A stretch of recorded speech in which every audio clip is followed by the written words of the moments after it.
மதிமுகம் நேயர்களுக்கு வணக்கம். இது கொஞ்சம் பாலிடிக்ஸ் பேசலாம். இன்றைய நிகழ்ச்சியின் சிறப்பு விருந்தினர் ஊடகவியலாளர் சுமன் கவி. இருக்கிறவங்க பண்ணையார் கிடையாது, ஆனா நீங்க பண்ணையார். வந்த மக்களுக்கு ஒழுங்கா தண்ணியையும் பிஸ்கட்டையும் கூட கொடுக்கறதுக்கு ஒரு பங்கு வைக்கிறதுக்கு அதை ஆர்கனைஸ் பண்ணதுக்கு கூட தகுதி இல்லாத ஒரு கட்சி. இந்த கட்சி இந்த நாட்டையே மக்களுக்கு உள்ள பிரச்சனைகளை எல்லாம் தீர்த்து வைக்க போகுதுன்னு விஜய் சொன்னா எப்படி ஏற்றுக்கொள்ள முடியும்? அப்பா சம்பாதித்து வைத்த அந்த அடையாளத்தில் இருந்துதான் நீங்க அடையாளத்தை பெறுறீங்க. நீங்க அடுத்தவர்களை தலைமுறை அடுத்தவர்களை வாரிசு அடிப்படைன்னு பேசுவதற்கு அடிப்படையிலே தகுதியற்றவர். கெட் அவுட் அப்படின்னு மட்டும் போடுறாரு. கெட் அவுட் மோடியா, கெட் அவுட் ஸ்டாலினா? நம்ம பசங்க போய் டிவிகே பார்ட்டின்னு சம்பவம் பண்ணிட்டு வந்துட்டாங்கன்னு பேசுறாரு. பல்வேறு தாலியை எடுத்து பல பேருக்கு வருமானமற்று பல குடும்பங்களை அழித்து வந்த பணம். இவர்களுக்கு பணம் இல்லைங்கிறது மட்டும் இல்ல, கொள்கையும் கிடையாது.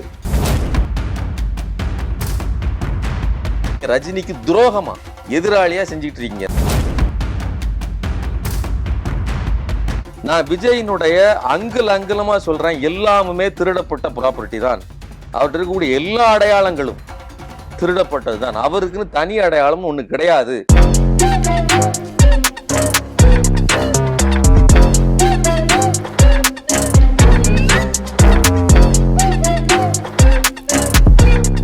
தாவேகாவோட 2ஆம் ஆண்டு துவக்க விழா பத்தி என்ன நினைக்கிறீங்க? அதுல விஜய் நிறையவே அரசியலை பத்தி பேசியிருக்காரு.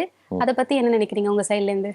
விஜய் நிறையவே அரசியலை பத்தி பேசியிருக்கிறாரு அப்படின்னு சொல்றத பார்த்தா விஜய் அரசியல் கட்சிக்காக தான் பேசியிருக்கிறாரு. அவர் நடிகர் விஜய் இல்ல, தாவேகா தலைவர் விஜய். ஆனா அவர் அரசியலும் பேசியது அப்படிங்கிறது அரசியலும் அப்படின்னு சொல்ல வேண்டியிருக்கு. அந்த அளவுக்கு ஒரு பாயாசத்துல முந்திரி பருப்பு மாதிரி சின்னதா இருக்குது. இந்தி திணிப்பு அதை பத்தி தான் அரசியலா பேசுறாரு. மற்றது எல்லாமே திரைப்பட வசனங்கள் தான். ஒரு கட்சி தலைவர் ஒரு வருஷமா கட்சி தொடங்கி ஒரு வருஷம் ஆகுது. இந்த ஒரு வருஷத்துல நாங்க இதெல்லாம் பிளான் பண்ணோம், இப்படிலாம் கட்சியை வளர்க்கணும்னு முடிவு பண்ணோம், இதெல்லாம் நடந்தது அப்படின்னு சொல்லி நடந்து முடிந்தவை பற்றி ஒரு ரிவைஸ் பண்ணியிருக்கலாம். பட்ஜெட் பற்றி ஒரு ரிவைஸ் பண்ணுவாங்கல்ல, அதே மாதிரி பண்ணியிருக்கலாம். அதே மாதிரி இனிமேல் நாங்கள் இதையெல்லாம் செய்யவிருக்கிறோம் அப்படின்னு சொல்லி அந்த பிளான் பத்தி தெளிவாக பேசியிருக்கலாம். அதை பத்தி எதுவுமே இல்லை. நாங்க இனிமேல் திட்டம் போட்டிருக்காங்க. எதை போடுறாருன்னா, இந்த பூத் கமிட்டிக்கு ஏஜென்ட் அமைக்கணும், அந்த பூத் ஏஜென்ட் அமைக்கிறது, அதை பத்தி மட்டும்தான் பேசியிருக்கிறாரு. ஏன்னா அது மிகப்பெரிய பிரச்சனைன்னு சொல்லி விமர்சனங்கள் பெரிய அளவுல எழுந்ததுக்கு அப்புறம் வலைதளங்கள்ல, குறிப்பா சமூக வலைதளங்கள்ல, யூடியூப்ல நம்மள மாதிரி பல பேரும் பேசுனதுக்கு அப்புறம் ஒரு பூத் ஏஜென்ட் கூட இல்லாத கட்சி இது அப்படின்னு ஆயிடக்கூடாதுங்கிறதுக்காண்டி எத்தனை பேர் இருக்கிறாங்க. ஆமா ஆமா, அதெல்லாம் நாம இதுக்கு நாங்க அமைக்கணும்னு நினைக்கிறோம் அப்படின்னு பேசியிருக்காரே தவிர மற்றபடி அவர் அதுலயும் எந்த திட்டமும் தெளிவா இருக்கிற மாதிரி தெரியல. சோ இங்க நடந்துகிட்டு இருக்குது அப்படின்னு என்னன்னா, முழுக்க முழுக்க ஒரு சொகுசான அரசியல். நான் இதை முதல்ல இருந்து ஒரு விஷயத்த சொல்லணும். என்னன்னா, விஜய் பேசியதற்கு முன்னாடி, பேசுனதுக்கு உள்ள போறதுக்கு முன்னாடி, அவரு இந்த மீட்டிங்கை நடத்தின இடம் இருக்குல்ல, மகாபலிபுரத்தில் நடத்துறாரு. விஜய் இந்த கட்சி அலுவலகத்தை வச்சிருக்கிற இடம் பனையூர், ஓஎம்ஆர் ஈசிஆர் ரோடு. நீங்க இங்க பனையூர்ல வண்டியை ஸ்டார்ட் பண்ணீங்கன்னா சர்ன்னு நேரா போயிடலாம், அவங்க வசதி. அதே மாதிரி பாண்டிச்சேரி புஷியானந்தோட ஏரியா, அவர் ஏரியாவுக்கு தகுந்த அவர் வசதிக்கு தகுந்த மாதிரி எங்க வண்டி போயிட்டு வர்றதுக்கு ஈஸியா இருக்கிற மாதிரி நாங்க ஒரு இடத்தை தீர்மானிக்கிறோம். முதல்ல ஒரு மிகப்பெரிய கட்சியாக நாங்க பெரிய கட்சின்னு அவரே சொல்றாரு. 2026ல நாங்க போட்டியிடுறோம், வெற்றி பெறுகிறோம்ங்கிறதுலாம் இல்ல, ஆட்சி அமைக்க போறோங்கிற மாதிரி தான் பேசுறாங்க. சோ அப்படிப்பட்ட ஒரு இரண்டாவது எதிர்கட்சி அளவுக்கு இன்னைக்கு நீங்க இருக்கிறீங்கன்னா, நீங்க அந்த அளவுக்கு முக்கியமான ஒரு கட்சியா இருந்தா அந்த கட்சியுடைய தலைமை இடம், அவங்களுடைய ஆபீஸ் எங்க இருக்கணும்? எல்லாரும் ஆக்சசபிளா வந்துட்டு போறதுக்கு வசதியா சென்னைக்குள்ள இருக்கணும், முக்கியமான இடத்துல இருக்கணும். நீங்க வருகிற தொண்டர்கள் இங்க பக்கத்துல இருந்து வர்றவங்க கிடையாது, ஏதோ காசிமேட்ல இருந்து இங்க சூளைமேட்ல இருந்து வர்றவங்க கிடையாது. அவர்கள் திருச்சியில இருந்து வருவாங்க, நாங்குநேரில இருந்து வருவாங்க, தருமபுரியில இருந்து வருவாங்க. நாலாவுக்கும் வருகிறவர்கள் உடனே பாக்குறதுக்கோ பேசுறதுக்கோ வசதியான இடம். நீங்க ஒரு மீட்டிங் போட்டாலும் அந்த மீட்டிங்ல கலந்துக்கிட்டு திரும்பி அன்னைக்கு நைட்டு 7 மணிக்கு ட்ரெயின்னா எப்படி போக முடியும்? நீங்க அவர் அமைச்சிருக்கிற இடம் இருக்கு இல்லையா, பனையூர்ல இருந்து நீங்க ட்ரெயின் பிடிக்கிறதுக்கு வரனாலே 4 மணி நேரம் ஆகுங்கிற மாதிரி தான் இருக்குது. பனையூர்ல இருந்து பாண்டிச்சேரி போறது ஈஸி, பனையூர்ல இருந்து சென்னைக்குள்ள எக்மோருக்கு வர்றது கஷ்டம். அப்ப இப்படி வந்து தன்னுடைய சொகுசுக்காக ஒரு அலுவலகத்தை உருவாக்கி வச்சிருக்கிறாரு. அதே மாதிரி தன்னுடைய சொகுசுக்காக சென்னைக்கு உள்ள ஒரு மீட்டிங் போட்டா அந்த சென்னைக்கு உள்ள வர வேண்டி இருக்குமே. இப்ப நீங்க வர்றவங்களுக்கு ஈஸிங்க, திருச்சியில இருந்து வர்றவங்க எக்மோருக்கு வந்துருவாங்க, சென்ட்ரலுக்கு வந்துருவாங்க, அங்கிருந்து வடக்கிருந்து வர்றவங்க. ஆனா இவர்களுக்கு உள்ள வர்றது கஷ்டம். அப்போ தன்னுடைய சொகுசுக்காகவே கொஞ்சம் தள்ளி கொண்டு போய் வச்சுக்கிட்டு நீங்க எல்லாம் அங்க வாங்க, ஒண்ணு பனையூருக்கு வாங்க, இன்னொன்னு நான் இப்போ இந்த மீட்டிங் இங்க போட்டிருக்கிறேன் அங்க வாங்க. அப்ப எந்த அளவிற்கு ஒரு சொகுசு பாருங்க. இதனாலதான் நாம என்ன சொல்றோம்னா பனையூர் பண்ணையார்னு சொல்றோம். இந்த பண்ணையாருங்கிற வார்த்தை தனக்கு உபயோகப்படுத்தப்படுகிறது அப்படின்னு சொன்னதுக்கு அப்புறம் அவருடைய பேச்சுல சொல்றாரு, எங்க கட்சியில எல்லாம் ஏழை பாலங்க தான் இருக்காங்க, கஷ்டப்பட்டவங்க எல்லாம் இருக்காங்க, நாங்க ஒன்றும் பண்ணையார் கிடையாது, இருக்கிறவங்க பண்ணையார் கிடையாது, ஆனா நீங்க பண்ணையார். உங்ககிட்ட வேலை செய்யறவங்க பண்ணையார்கிட்ட கூலிக்காலங்க வேலை செய்வாங்க, நீங்க பண்ணை அடிமை மாதிரி தான் நடத்திட்டு இருக்கீங்க. இன்னும் கூடுதலா மோசமா நடந்தது என்னன்னா, அங்க வந்திருந்தவங்க எல்லாம் இலைய போட்டுட்டு டேபிள்ல போட்டு நின்று சாப்பிட்டுட்டு இருந்தாங்க. சேர் பற்றாக்குறை. ஒரு ஆர்கனைஸ் பண்ண தெரியல. அதுக்கு முந்தைய நிகழ்ச்சி ஒரு விக்கிரவாண்டி பொதுக்கூட்டம் நடந்ததுல அதுல பிஸ்கட்டையும் இதையும் தூக்கி தண்ணி பாட்டிலையும் தூக்கி வீசிட்டு இருந்தாங்க. வந்த மக்களுக்கு ஒழுங்கா தண்ணியையும் பிஸ்கட்டையும் கூட கொடுக்கறதுக்கு ஒரு பங்கு வைக்கிறதுக்கு அதை ஆர்கனைஸ் பண்ணதுக்கு கூட தகுதி இல்லாத ஒரு கட்சி. இந்த கட்சி இந்த நாட்டையே வந்து மக்களுக்கு உள்ள பிரச்சனைகளை எல்லாம் தீர்த்து வைக்க போகுதுன்னு விஜய் சொன்னா எப்படி ஏற்றுக்கொள்ள முடியும்? இப்ப விஜய் வந்து எப்படி நடத்திட்டு இருக்கிறாரு அப்படின்னு சொன்னா, எப்படி ஒரு கேரவனுக்குள்ள இருந்துட்டு வந்து அரசியலை, அதாவது நடிக்கிறதுக்கு எல்லாரும் ரெடியா இருப்பாங்க, நான் வருவேன் வந்து டான்ஸ் ஆடிட்டு. இப்போ அது கூட கிடையாது, ஆட்களே கிடையாது, கிரீன் ஸ்கிரீன்ல. நீங்க விஜயுடைய படங்கள் ஷார்ட்லாம் பாருங்க, வெறும் கிரீன் ஸ்கிரீன்ல இருக்கும், அவர் மட்டுமே ஆடிட்டு போயிருவாரு, பிறகு பின்னாடி உள்ளதை சேர்த்துக்கிடுவாங்க. சோ இந்த மாதிரி ஒரு சொகுசான வசதியான அரசியலை சந்திக்க முடியும் அப்படின்னா யாரால முடியும்? நீங்க அந்த இண்டோர் மீட்டிங் வந்து முழுக்க ஏசியில நடந்திருக்குது. அப்போ கொஞ்சம் கூட வேர்க்காத ஜெயலலிதாவுக்கும் இந்த பிரச்சனை உண்டு. ஜெயலலிதா ஓப்பன் கிரவுண்ட்ல அவங்க போட்டாலும் கூட அவங்களுக்கு நேரா காத்தடிக்கிற மாதிரி எல்லா இது ஏர் கூலரை வச்சுதான் அவங்க வந்து இருப்பாங்க. என்ன சார் தப்பு இருக்குன்னு நினைக்கிறீங்க? இல்ல, என்ன தப்பு இருக்குன்னு, அரசியல் கட்சிங்கிறது களத்துல வேலை செய்யறது. களத்துல வேலை செய்யறதுங்கிறது விவசாயி மாதிரிங்க. வெயில் தண்ணி எல்லாம் மேல படும், பொதுக்கூட்டம்னா மழை மேல விழும், கடினமான வேலை, சும்மா சாதாரண வேலை இல்ல. இன்னும் கூடுதலா இவருங்க என்ன சொல்றாங்கன்னா, திமுகவை பார்த்தோ அதாவது இந்த கட்சிகள்லாம் பார்த்து பண்ணையார்கள் அப்படிங்கிறாங்கல்ல, பண்ணையார்கள் நீங்க சொல்வது என்னன்னா ஏற்கனவே நிலபுலங்கள் வைத்து பணக்காரர்களா இருக்கிறவர்கள், சொகுசா இருக்கிறவங்க. மன்னர் ஆட்சி அப்படின்னு பேசுறீங்க. நீங்களே ஒரு மன்னர் தான். முதல்ல நீங்களே உங்க தகப்பனுக்கு, அதாவது உங்க அப்பா தான் முதல் தலைமுறையை தவிர நீங்கள் சம்பாதித்து வைத்த, உங்க அப்பா சம்பாதித்து வைத்த அந்த அடையாளத்தில் இருந்துதான் நீங்க வந்து அடையாளத்தை பெறுறீங்க. நீங்க இன்னும் மஞ்சப்பையோடு சென்னைக்கு வந்து உடனே அப்படியே திடுதிடுன்னு வளர்ந்த அந்த நபர் கிடையாது. 2ஆம் தலைமுறை தான் நீங்க. அடுத்தவர்களை வந்து வாரிசு அடிப்படைன்னு பேசுவதற்கு அடிப்படையிலே தகுதியற்றவர். சரிங்களா? மன்னராட்சி பத்திலாம் நீங்க பேசவே கூடாது. மன்னராட்சி மக்களாட்சின்னு பேசணும். யார் பேசணும்? முதல்ல மன்னராட்சி மக்களாட்சியில சொல்லணும். நீங்க மன்னராட்சியில ராஜகுருக்கள் 4-5 பேர் சேர்ந்து பட்டம் சூட்டி விடுவாங்க. இங்க அப்படி கிடையாது. மக்கள் ஓட்டு போட்டிருக்காங்க. நீங்க உங்களுக்கும் அந்த தகுதி இருந்தா உங்களுக்கு ஓட்டு போட்டால் நீங்களும் ஆட்சி அமைக்க முடியும். நீங்க ஆனா ப்ரிடிக்ட் பண்றீங்க. என்ன சொல்றீங்கன்னா, நான் வர்றேன், நான் வந்து அந்த ஆட்சி அந்த பீடத்துல உட்கார்றேன்னு பேசுறீங்க. சோ இது எல்லாம் முழுக்க நீங்க தான் ஒரு ஃபியூடல் மென்டாலிட்டியில, நீங்க தான் ரசிகர்களை அடிமைகளாகவும் நீங்க ஒரு பண்ணையாராகவும் இருக்கிறீங்க. அந்த அளவுக்கு சப்போர்ட் இருக்கே சார் அவங்களுக்கு. அதனால தானே அவங்க அப்படி பேசுறாங்க. என்ன சப்போர்ட் இருக்கு? நீங்க இளைஞர்களோட சப்போர்ட் இருக்கு, மக்களோட சப்போர்ட் இருக்கு. அதுதான் என்ன பிரச்சனைனா, இது நான் சொல்லல, சமீபத்துல தான் கமலஹாசன் சொன்னாரு. அதுக்கும் முன்னாடி வந்து சரத்குமாரே சொல்லியிருக்காரு. நாங்கெல்லாம் கைத்தட்டி விசில் அடிக்கிற ரசிகர்கள் எல்லாம் வாக்காளர்கள்னு கற்பனை பண்ணிட்டோம்.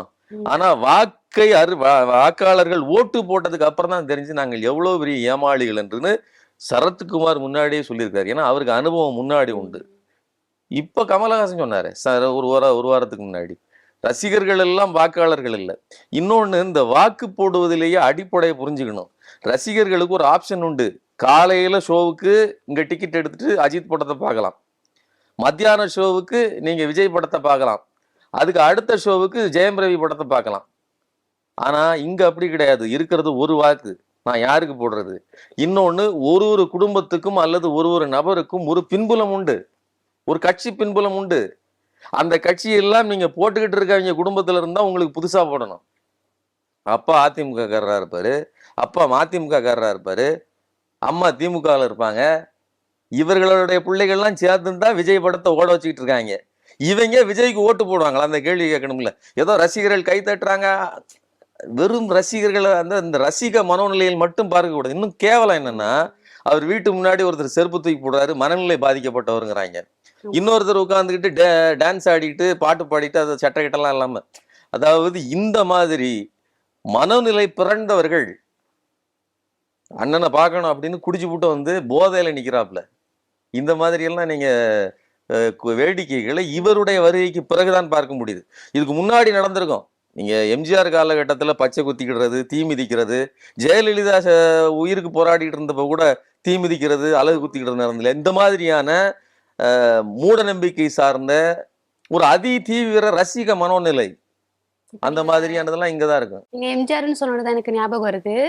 இப்போ விஜயே வந்துட்டு நான் ஒரு எம்ஜிஆர் ஆகணும் அப்படிங்கிற மாதிரி நிறைய பேர் பேசுறாங்க. அவர் எப்படி நினைக்கிறாரு, தன்னை எம்ஜிஆர் நினைச்சுக்கிறாரு அப்படின்ட்டு. அதை பத்தி என்ன நினைக்கிறீங்க? எம்ஜிஆரும் விஜயும் எப்படி? இல்ல, முதல்ல அடிப்படையில ஒரு விஷயத்த புரிஞ்சுக்கணும். எம்ஜிஆருக்கு 21 ஆண்டு கால அரசியல் முன் அனுபவம் உண்டு. திமுகவுல ஏற்கனவே அவர் எம்எல்ஏவாக இருந்தவர். ஒவ்வொரு கூட்டத்திலையும் திமுக கூட்டங்கள்ல அண்ணா இருந்தப்பவும் சரி, அண்ணாவுக்கு பிறகும் சரி, கூட்டங்கள்ல முன்னிலையில் இருந்தவர். திமுகவினுடைய பொருளாளராக இருந்தவர், கட்சி பொறுப்பை வகித்தவர். மேடையில இருந்தாருன்னா அதோட பொருள் என்ன? எனக்கு பாதுகாப்பு இல்லை, என்னை பாக்குறதுக்கு கிட்ட யாரும் வரக்கூடாதுன்னு சொன்னது கிடையாது. நீங்க இப்ப கூட பார்க்கலாம், பாட்டியம்மாக்களை கட்டி பிடிச்சது. அது எங்கேயோ ஷூட் பண்ணி கிரீன் ஸ்கிரீன்ல எடுத்தது கிடையாது. 2 பாட்டியம்மாவை கூட்டு பனையூர் பங்களாவில் வச்சு எடுத்த போட்டோ கிடையாது, களத்துல நின்று எடுத்த போட்டோ அது. சரிங்களா? மக்களோடு மக்களா நின்னதுனாலதான் அவர் மக்கள் திலகம்னாங்க. சரிங்களா?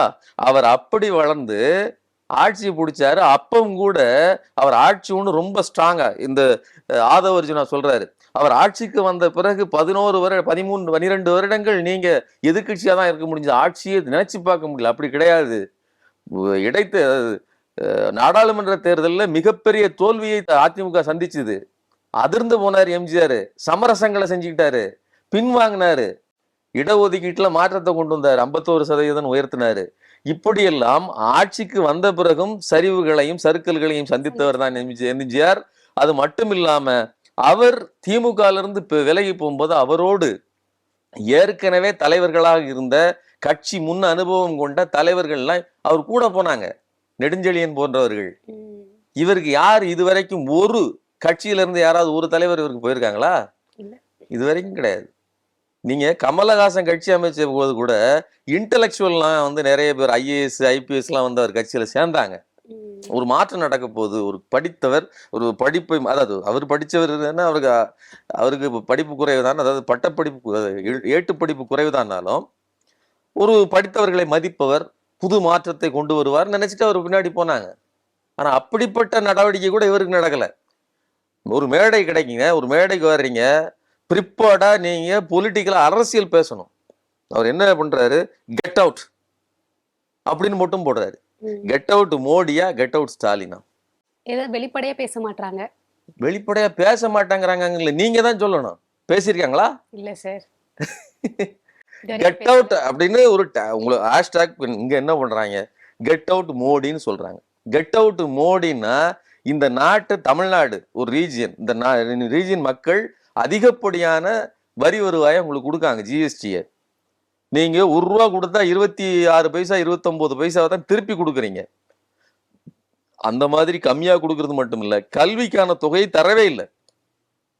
இதை பற்றியெல்லாம் அழுத்தமா பேசுறதே கிடையாது. What bro, this is wrong bro, இப்படி சொல்லிட்டா வலிக்கிற அளவுக்கு பேசணுங்க. அரசியல் என்பது நான் உங்களுக்கு விளக்க வைக்கணும், உங்களுக்கு நான் புரியுற அளவுக்கு விளக்கணும், சட்ட போராட்டம் செய்யணும். நீங்க மின்சார ரயிலுக்கு பணம் கொடுக்கல, அதை குறித்து பிரச்சனை வெளியில வந்துச்சு. அது இந்த மெட்ரோ ரயிலுக்கு திமுக தலைவர் தான் அதுக்கு அப்புறம் பேசி அந்த பணத்தை வாங்கினாங்க. கொடுக்கலங்கிறது ஒரு முறை நீங்கள் ஏமாற்றலாம், அல்லது ஒரு முறை நீங்கள் இது பண்ணலாம். எங்களுக்கு அட்ரஸ் பண்ணதுக்கு அப்புறம் அதை அழுத்தம் கொடுத்து எங்களுக்கான ரெப்ரசன்டேஷனை வாங்குறதுங்கிறது ஒரு உரிமை போராட்டம். அவங்க தான் கொடுக்கல, நீங்க ஏன் வாங்கலன்னு கேட்கிறாரு. இப்படி கேட்கறதே முதல்ல இப்படி ஒருத்தர் பேச முடியுமா? வாங்குவது என்பது கொடுத்தா தான் வாங்க முடியும்.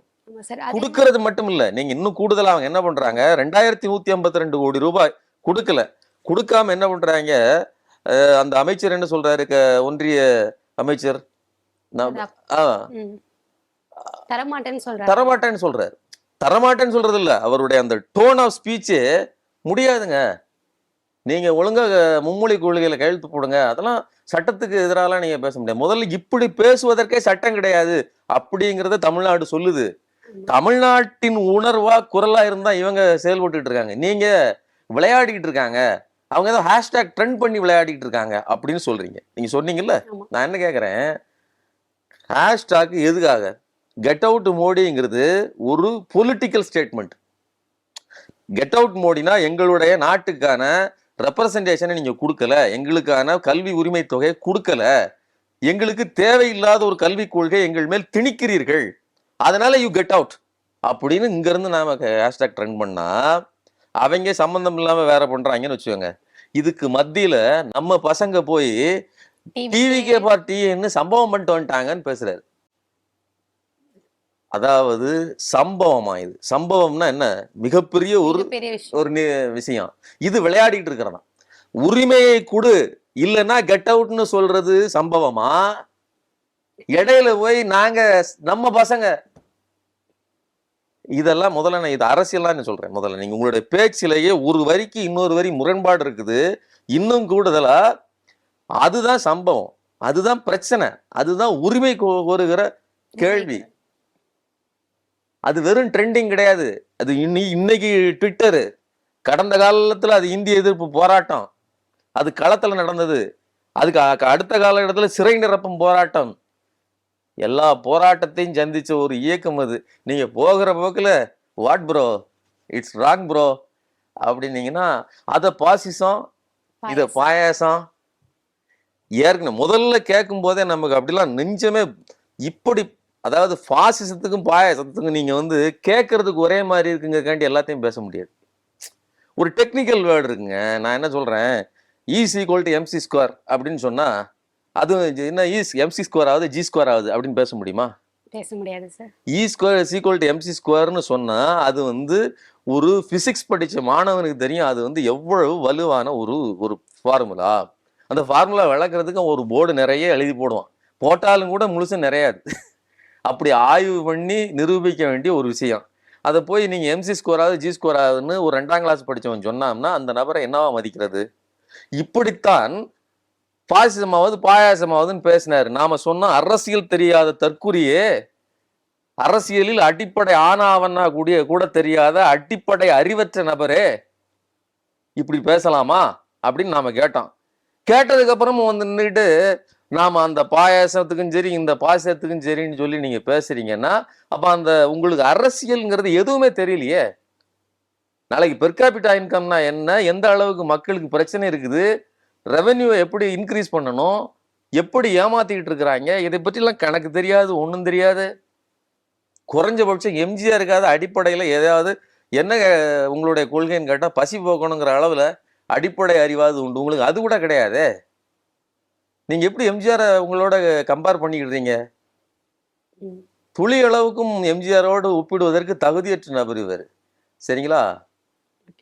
சார் ஆதவ அர்ஜுனா எங்க கிட்ட பணமே இல்ல, தொண்டர்களை நம்பிதான் இருக்கோம் அப்படிங்கிற மாதிரி சொல்றாரு. அதை பத்தி என்ன நினைக்கிறீங்க? மைடியர் மாத்தாண்டன் படத்துல ஒருத்தன் கையில மூட்டையில பணம் வச்சிருப்பான், முன்னாடி சடை போட்டிருப்பாங்க பிரபு உருவாப்புல, தம்பி 2 கட்டு கொடு அப்படின்னு சொல்லிட்டு நீங்க ரொம்ப ஏழைங்கப்பா அப்படின்னு சொல்லாங்க. அந்த காமெடி தான் ஞாபகத்துக்கு வருது. அதாவது தேர்தல் பத்திரங்கள் அது இதுன்னு கோடி கோடியாக கொட்டி அழுவதற்கு தயாரா இருக்கக்கூடிய ஒரு குடும்பம். அந்த குடும்பத்துல உள்ள பொண்ணை கட்டிக்கிட்டு பணமே இல்லைன்னு சொல்றது, அதுவும் அந்த பணம் சும்மா வந்த பணம் இல்ல, சம்பாதிச்சு வந்த பணம் இல்ல, லாட்டரி மார்டினுக்கு வந்த பணம் ஒன்றும் அப்படியே உழைத்து ரத்தம் சிந்தி வேர்வை சிந்த வாழ்ந்த பணம் இல்ல. ஊர் தாலியை அறுத்து லாட்டரி வாங்கியதால் நஷ்டப்பட்டு தூக்கில் தொங்கினார் இவர், இந்த குடும்பத்துல இவர் இறந்து போனாரு, இவருக்கு பணம் இல்லை, இவருக்கு செத்து போனார், இப்படி பல்வேறு தாலியை எடுத்து பல பேருக்கு வருமானமற்று பல குடும்பங்களை அழித்து வந்த பணம். அந்த பணத்தை வச்சுக்கிட்டு இருக்கக்கூடிய ஒரு நபர் எங்கள்கிட்ட பணமே இல்லைன்னு சொல்றாருன்னா எவ்வளவு பெரிய வேடிக்கையான விஷயம். அதான் சொல்றேன், இவர்களுக்கு பணம் இல்லைங்கிறது மட்டும் இல்ல, கொள்கையும் கிடையாது. நீங்க ஒரு பக்கம் அஞ்சலி அம்மாவை வச்சுக்கிடுவாங்க, இன்னொரு பக்கம் பெரியாரை வச்சுக்கிடுவாங்க, அம்பேத்கரை வச்சுக்கிடுவாங்க, அப்புறம் வேலு நாச்சியாரே வச்சுக்கிடுவாங்க. ஒரு ஓட்டு அரசியலுக்காக நாங்க வச்சுக்கிட்டோம்னு சொன்னாலும் கூட, வேலு நாச்சியார் ஒரு ஃபியூடல் சொசைட்டியில ஒரு மன்னர் ஆட்சியில உட்கார்ந்து சண்டை போட்டுக்கிட்டு இருந்த பெண்மணி. அவர்கள் கொள்கை தலைவர்னு வேற இவங்க பேசிக்கிடுவாங்க. கொள்கை அவங்க கிட்ட என்ன இருக்குது? அந்த பெண் செய்த வேலையை அவங்க கணவன் செஞ்சுக்கிட்டு இருந்தது அவங்க செஞ்சாங்க. அதை தவிர அவர்களுக்கு வேற என்ன கொள்கை இருக்குது? அப்ப இவர்களுக்கு கொள்கைங்கிறது கூட கிடையாது. 4 பேர் வாக்கு போடணும் அப்படின்னு சொன்னா எந்த ஒரு நபரையும் தனக்கு பின்னாடி வைத்துக் கொள்வதற்கு தயங்காதவர்கள். ஒரு 4 காஸ்ட் இருக்கு, அந்த காஸ்டோட ஆட்கள் எல்லாம் பிடிச்சி இந்த காஸ்டுக்கு ரெப்ரசன்டேஷன் இவங்க உடனே தூக்கிவங்களா. இதை தவிர 10 பேர் 10 வாக்குகள் வருங்கிறத தவிர இவர்களுக்கு கொள்கை அடையாளம் உண்டா? கிடையாது. இவர் தான், அதாவது இப்படி ஒரு வடிவத்தை வச்சுக்கிட்டு இவங்க தான் நாங்க சமூக நீதியை தூக்கி நிறுத்த போறோம்னு சொன்னா எந்த அளவிற்கு ஒரு கொடுமை. நீங்க லேண்ட் ரோவர் அதுல வராரு, அதோட 2.25 கோடி, யாரு? நம்ம ஏழை, பணமில்லாத ஏழை, அவரு 2.25 கோடி BMW. சரிங்களா? நீங்க முதல்ல என்ன சொன்னீங்க? எத்தனை கோடி? 200 கோடி டேர்ன் ஓவர் ஆகக்கூடிய பணத்தை விட்டு கொடுத்துட்டு வராரு. கெரியரை விட்டுட்டு வர்றது பெரிய விஷயம் இல்லை ஐயா. நீங்க வச்சிருக்கிறத செலவழிக்கணும்ல. நீங்க அதுதான் அப்படித்தானே வருவீங்க. ஸோ உங்ககிட்ட பணம் இல்லைங்கிறதுலாம் பேசவே கூடாது. இது சொல்வது எனக்கு என்ன தோணுதுன்னா, இவர்கள் தொண்டர்கள்ட்ட இருந்து இன்னும் புடுங்குவதற்கு, இப்போ நீங்க 100 ரூபா டிக்கெட்டா 1000 ரூபாய்க்கு வித்து தானே நீங்க ஃபர்ஸ்ட் ஓட்டுறீங்க. அப்படித்தானே நீங்க உங்க தலைவர் 200 கோடி சம்பளம் எப்படி வருது? அது என்னென்ன, அது என்ன உழைப்புலையா வருது? இப்படி முதல் ஷோ பார்க்கறதுக்காக ரத்தத்தையும் பேரையும் சிந்தி உழைத்து கொண்டு போய் கொடுத்தாமலையா டிக்கெட்டு, அதை வச்சு தானே நீங்க இந்த வாழ்க்கையை அடைஞ்சிங்க. இப்போ இவங்க வேற ஒரு கல்லா கட்டுறதுக்கு பிளான் பண்ணிட்டாங்க, நிதி திரட்டுறதுக்கு பிளான் பண்ணியிருக்காங்க. சாதாரணப்பட்ட ஏழைகள், சாதாரணப்பட்ட மக்கள் இருந்து விவசாயிகள், கூலிகள், சிறுக சிறுக சேர்த்து வச்சிருக்கிற உண்டியல் எல்லாம் உடைச்சி இவங்க கட்சி வளர்க்கறதுக்கு பிளான் பண்ணியிருக்காங்க. ஸோ இவர்கள் பணம் இல்லாமல் இந்த பிளானை பேசல, இன்னும் கூடுதலா புரட்டி இன்னும் கூடுதல் 4 மடங்கா ஆக்குறதுக்கு பிளானை போட்டுட்டு இருக்காங்க. வருஷத்துக்கு ஒரு படம் விட்டா 200 கோடி ரூபாய் டேர்ன் ஓவருங்க அவருக்கு. ஆனா இந்த பிளான் படி பாத்தீங்கன்னா 1000 கோடிக்கு மேலே பெருமானமா நீங்க வந்து சம்பாதிச்சிட முடியும் அப்படிங்கிற நோக்கத்தோடு இவர்கள் இயங்குகிறார்கள். ஒண்ணு. இன்னொன்னு, ஆதவர்ஜினாவோட பேச்செல்லாம் விசிகால இருக்க தண்டி வந்து சமூக நீதி அது இதுன்னு பேசினார். பேசிட்டு தலித் முதல்வர் அதெல்லாம் பேசலாமே. நீங்க அங்க இருக்கும்போது பேசுனீங்கல்ல, அதானே உங்களுடைய கொள்கை. கட்சி இடம் மாறினதுக்கு அப்புறம் என்ன மாறிடுமா என்ன? அப்போ உங்களுக்கு தேவையான ஆளுங்க வந்ததுக்கு அப்புறம் தலித் முதல்வருங்க அந்த திட்டத்தெல்லாம் நீங்க கைவிட்டுட்டீங்க. சரிங்களா? விட்டுட்டு என்ன சொல்றாப்புல, இன்னைக்கு நாங்க நடிகர்னு சொல்றோம், நீங்க வந்து எங்களை மாதிரி ட்ரெஸ் போடுறீங்க. யாரு? விஜய் போட்ட ட்ரெஸ்ஸே போடுறாரு. நான் முதல்ல ஒரு விஷயம் சொல்றேன், விஜய்க்குன்னு தனித்த அடையாளம்னு ஒண்ணு உண்டா? இத மனசாட்சியை கைய வச்சு விஜயும் சொல்லணும், இந்த ஆதவர்ஜுனா அன்னைக்கு புதுசா வந்து ஒட்டிட்டு டான்ஸ் ஆடிக்கிட்டு இருக்கக்கூடிய ஆதவர்ஜுனாவும் சொல்லணும். விஜயினுடைய இந்த டேக் இருக்கு இல்லையா, அவருக்கு முதல்ல அந்த இளைய தளபதி. இந்த இளைய தளபதி யாரோட பட்ட பேர்? சித்தப்பு சரவணன் இருக்காப்புல, பருத்தி வீரன் படத்துல மீச வச்சிட்டு இருக்காப்புல, அவரு தான் முதல்ல, இவருக்கும் முன்னாடி ரசிகன் படத்துக்கெல்லாம் முன்னாடி அந்த காலம், அப்போ அவர் முதல்ல வந்த புதுசுல இளைய தளபதினு அந்த பேரை வச்சிருந்தார். ஒரு எளிய பின்புலத்திலிருந்து வந்து ஒரு ஊர்ல இருந்து வந்து ஒரு கதாநாயகனை அறிமுகமாகி வச்சிருந்தவர். விஜய்க்கு அந்த பேரை பயன்படுத்தும் போது பல இடங்கள்ல பேட்டிகள்ல சொல்லி பார்த்தாரு, நீங்க இளவரசர் இல்லையா, யார் எஸ்.ஏ. சந்திரசேகரனுடைய மகன் இல்லையா, அதனால எந்த தொலைக்காட்சியும் இவருடைய பேட்டியை பெருசா இது பண்ணல, இவருடைய வார்த்தைகளை கதறினாரு. என் பேரை அவர் போட்டுக்கிட்டாரு, என்னுடைய டேக்லைன அப்படின்னு சொன்னாரு. அதுவே முதல் திருட்டு, அபகரிப்பு. அது சரிங்களா? உங்களுக்கு தனி அடையாளமே கிடையாது, முதல் அபகரிப்பு. 2வது, நீங்க நடிக்கிறீங்கல்ல ஸ்டைல்னு சொல்லி, உங்களுடைய எல்லா அசைவுகளும் நீங்க ரஜினி கிட்ட இருந்து திருடினது. இன்னைக்கு என்ன பண்ணிட்டு இருக்கீங்க? ரஜினியை அசிங்கப்படுத்திட்டு உங்க அணில் குஞ்சுகள் எல்லாம் வந்து தலையெல்லாம் மாத்தி வச்சு ட்ரோல் பண்ணிட்டு இருக்காங்க. ரஜினி இதுக்கு வரல, ரஜினியுடைய வாக்குகள் வேணும், ரஜினி ரசிகர்களின் வாக்குகள் வேணும்னா ஒரு நியாயமா நீங்க நடந்துக்கணும். நீங்க ஒரு திரைத்துறையில இருந்து வந்தவர். ஆனா நீங்க என்ன பண்ணிட்டு இருக்கீங்க, உங்க பசங்க ஏற்கனவே ரஜினி படத்துக்கெல்லாம் இப்படி திருப்பி திருப்பி ட்ரோல் பண்ணி பழக்கப்பட்டவங்க ரஜினியையுமே ஒரு அரசியல் எதிரியாவே கருதுறாங்க. நீங்க ட்விட்டர்ல இருந்து பேஸ்புக் எல்லாத்துலயும் போங்க, ரஜினியை இழிவுபடுத்துற வேலையை செஞ்சுட்டு இருக்காங்க. அரசியலுக்கு வரல, ரஜினிக்குன்னு ஒரு அரசியல் நிலைப்பாடு, அதாவது ரஜினிக்குன்னு ஒரு ரசிகர்கள் இருக்காங்கல்ல, அந்த ரசிகர்களை நீங்க வந்து உங்களுடைய பக்கம் திருப்ப முடியும் இல்லையா? ஏன்னா நீங்க ரஜினியினுடைய தளபதிங்கிற மாதிரிதான் நீங்க அந்த பேரை வந்து இது பண்ணிட்டீங்க. ரஜினி ரசிகர்கள் உங்க பக்கம் திருப்பிக்க முடியும் இல்ல, அதையும் செய்யல. ஆனா நீங்க ரஜினிக்கு துரோகமா எதிராளியா செஞ்சுட்டு இருக்கீங்க. ரஜினியை அசிங்கப்படுத்துற வேலையை உங்களுடைய ரசிகர்கள் செய்யறாங்க. குறைஞ்சபட்சம் உள்ளூர சொல்லி அதை அடக்க கூட நீங்க செய்யல. அப்ப எந்த அளவிற்கு தனக்கு, அதாவது நான் நடிக்கிற ஸ்டைலையே அங்கிருந்து தான் நீங்க கடன் வாங்கினீங்க. இன்னும் கொடுமை, படத்தோட கதைகள் இருக்குல்ல, அது கூட உங்களுக்கு ஒரிஜினலா கிடையாது. உங்களுடைய படங்கள் ஒன்றும் தனித்துவமான வித்தியாசமா கதைகளை எடுத்து நான் பண்ணுவேன் அப்படிலாம் கிடையாது. ஏற்கனவே செஞ்சு வைக்கப்பட்ட டெம்ப்ளேட்டுகளுக்கு தான் நீங்க நடிப்பீங்க.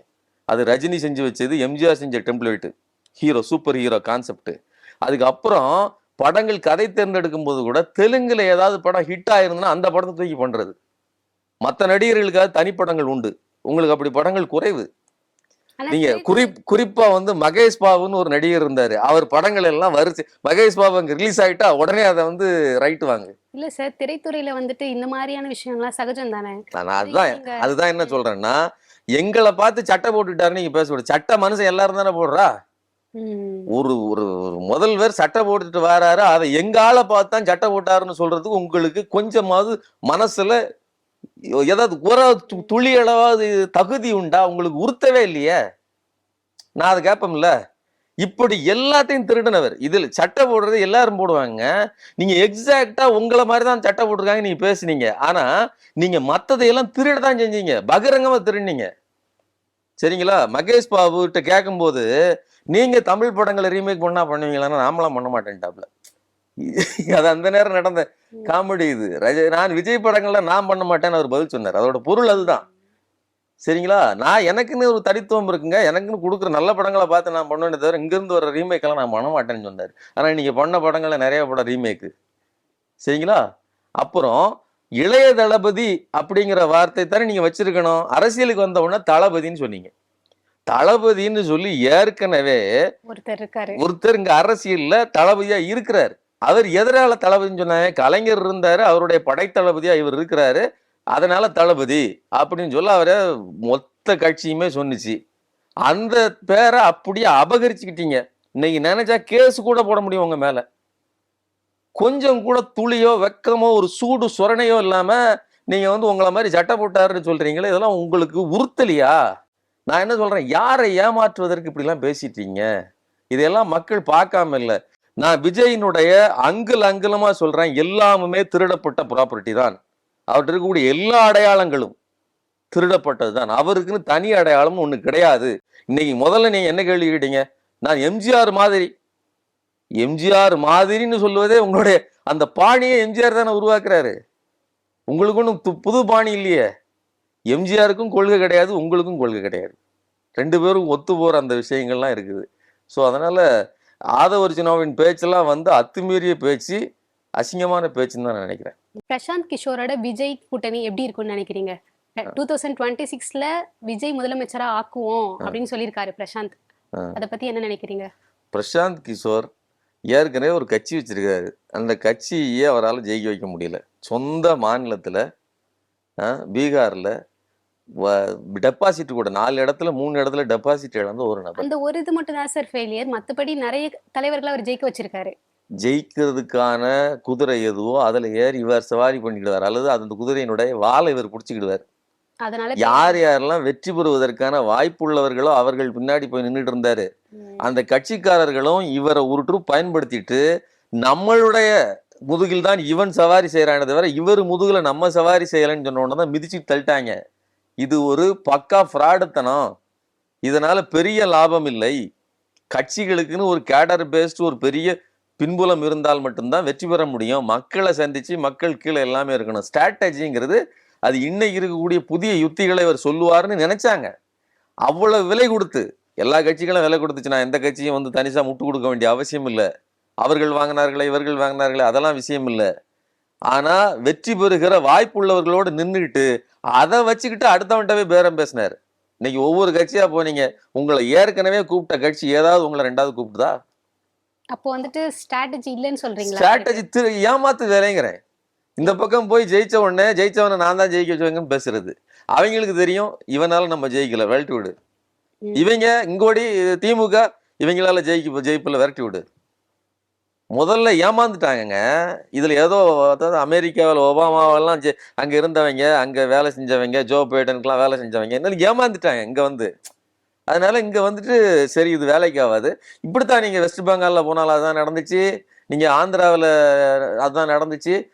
இப்போ நீங்க நேரடியா போய் களத்துல பாருங்க, நான் எவ்வளவு விஷயங்களை செய்யறேன். நான் பொலிட்டிக்கல் ஸ்டேட்மெண்ட்லாம் விட்டாரு கட்சி ஆரம்பிக்கிறதுக்கு முன்னாடி. அந்த பொலிட்டிக்கல் ஸ்டேட்மெண்ட்டுக்கு எந்த இதுவும் கிடையாது. நான் கட்சி ஆரம்பிக்கிறேன்னு ஆரம்பிச்சு நின்னாரு. அதை தான் சொல்றேன். 3 இடத்துல டெபாசிட் காலி. இந்த இவர் சொல்ற ஸ்ட்ராட்டஜியை வச்சு தான் நீங்க வந்து ஜெயிக்க போறீங்க அப்படின்னு சொன்னா எவ்வளவு பெரிய ஒரு கேலி கூத்தான ஒரு இடத்துல நீங்க இருக்கிறீங்க. எல்லாரும் கழிச்சு தூரத்தி போட்டதுக்கு அப்புறம் இந்த டப்பா வெறும் காலி பெருங்காய டப்பான்னு சொல்லி போட்டதுக்கு அப்புறம் அதை தூக்கி உங்க தலையில வச்சிருக்கீங்கன்னா நீங்க ஆட போற கரகம் எப்படி இருக்குன்னு நாங்க எதிர்காலத்துல பார்க்கத்தான் போறோம். ஒண்ணு. இன்னொன்னு, இவங்க சில டேர்ம்ஸ் இதெல்லாம் வச்சுட்டு கையெழுத்து போடுங்க, இதுதான் எங்களுடைய நாங்க அரசுக்கு, ஒன்றிய அரசுக்கு ஒரு இதை போடுறோம்னு சொல்லிட்டு கையெழுத்து போட சொல்றாங்க. அதுல இந்தி எதிர்ப்பையும் அதுல வந்து சேர்த்துருக்காங்க. ஒரு இந்திக்காரனை கூட்டு வந்து இந்தி வேண்டான்னு சொல்லணும். அதாவது இந்திக்கார பெண்மணிகளே நீயா நானால பேசின வீடியோ வருது, எங்களுக்கு இந்தி தேவையில்லை, இந்தி வந்து திணிக்க கூடாது, வேணும்னா படிச்சுக்கிடுறாங்க. ஏன்னா அவங்க தமிழ்நாட்டுல இருக்காங்க. தமிழை நாங்க கத்துக்கிட்டோம்ல, சேட்டமா தான் அது. அப்போ நாங்க தமிழ் கத்துக்கிட்டோம்ல. எங்களை மாதிரி அங்க ஹிந்தி படிக்கிறவங்க, இங்கிருந்து வந்தவங்க, பாம்பேல பேசுறவங்க எல்லாரும் ஹிந்தி பேசுறாங்கல்ல, அப்படி கத்துக்கிட்டோம். ஆனா திணிக்க கூடாதுன்னு அவங்க பேசுறாங்க. இவங்கெல்லாம் இப்போ பிரசாந்த் கிஷோரை பொறுத்தவரை ஹிந்தியை திணிக்கணும்னு திட்டம் உள்ளவர்கள். அவரு கிஷோர் பாண்டே பார்ப்பன பின்புலத்தில் உள்ளவர். திட்டம் போட்டு ஹிந்தியை திணிக்கிறவங்க. அவங்களுக்கு நோக்கம் ஹிந்தி கிடையாது, சமஸ்கிருதத்தை திணிக்கணுங்கிறத நோக்கமே. அப்படிப்பட்ட ஒரு கொள்கை உள்ள ஒரு ஆர்ஜின் உள்ள நபரை கூட்டு வந்து நின்றுட்டு இதுல கையெழுத்து போடுங்கன்னு சொன்னா போட மாட்டேன்னு சொல்லி இதுவே வந்து கரடியே காரி துப்புன கதை தானே. முதல் மிக பெரும் தோல்வி இல்ல இது. அந்த வீடியோ ட்ரெண்ட் இருக்கு. அது ஒரு அசிங்கம். அந்த பேனாவை கூட வாங்க மாட்டேன்டாப்ல. இது ஒண்ணு. இன்னொன்னு, நான் தொடர்ந்து இந்த கட்சிக்கு ஆலோசகரெல்லாம் வேலை செய்ய போறது இல்ல. நான் ஆலோசகர்லாம் கிடையாது. ஜஸ்ட் வந்து வந்தேன், நண்பர் கூப்பிட்டார் வந்தேன். அப்ப இதுக்குள்ளே இன்னும் டீலிங் முடியலைங்கிறது மட்டும் இல்ல, அங்க இது ஜெயிக்காத குதிரைன்னு அவருக்கு அங்க தெரிஞ்சிருக்குமா இருக்கும். நான் தான் சொன்னேன், பிரசாந்த் கிஷோருக்கு ஒண்ணு இருக்குல்ல, நான் என்ன சொன்னேன், எவன் ஜெயிப்பானா வந்தாலே ஏறி உட்காந்துக்கிட்டு சவாரி செஞ்சு தான் எனக்கு பழக்கம். தோக்குறதுல ஏறி உட்காந்து தோத்தவனுடைய தோத்த குதிரையை ஓட்டினவங்கிற பேர் வரக்கூடாதுங்கிறதுக்காக அவர் இந்த மேய்ச்சல இருந்தே வெளியில போறதுக்கு தயாரா இருக்கிறார். அதுதான் அந்த பேச்சினுடைய அடிப்படை. அப்படிதான் நம்ம புரிஞ்சுக்கணும். அதனால இது வந்து இங்கேயே தெரிஞ்சிருச்சு, இங்கேயே பிரசாந்த் கிஷோர் கையெழுத்து போடாமலேயே ஒரு தீர்ப்பு எழுதியிருக்கிறார் அப்படின்னு நான் சொல்றேன்.